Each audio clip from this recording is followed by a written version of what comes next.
প্রশাসনের গাফলতির লেগিয়া আমার দোকান রাস্তা পুরা গেছে। হ্যাঁ, দোকানে প্রচুর পরিমাণে মাল আসলো, নিচে 10 থেকে 12 লাখ টাকার মাল আসলো।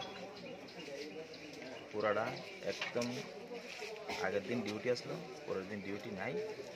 হ্যাঁ, ডিউটি না থাকার কারণে এইভাবে আমার এই ক্ষয়ক্ষতি হইল। 2:55 আমরা কল পাইছি রাত্রে।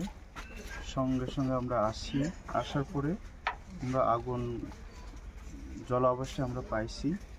আগুন নিবানোর পরে আমরা যখন দেখি এখানে 2টা দোকান ভস্মীভূত হয়।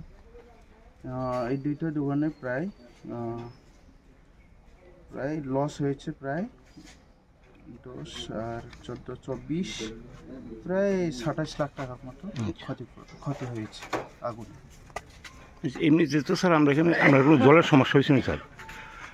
জলের তো একেবারে নাম্বার 1 সমস্যা। আমাদের এখানে 2টা গাড়ি স্ট্যান্ড বাই ছিল, তার জন্য আমরা সঠিক সময় আমরা বাঁচাতে পারছি, তাহলে কিন্তু অনেক আমরা সমস্যার সম্মুখীন হতো। মানে জলের কোনো স্টক নাই?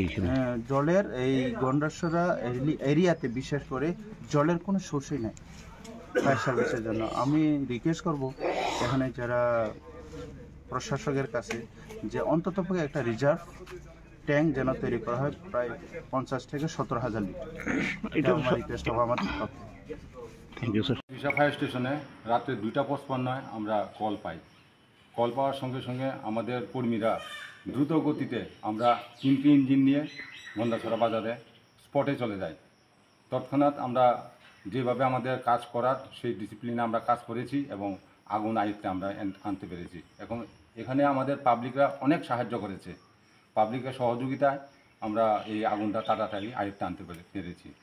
3টাও দোকানে আগুন লাগে, একটা মানে যেটা ড্রাই ফিশ আর গ্রসারি, আর একটা ওই ইনস্টলমেন্ট, মিউজিক্যাল ইনস্টলমেন্ট। এটা একটু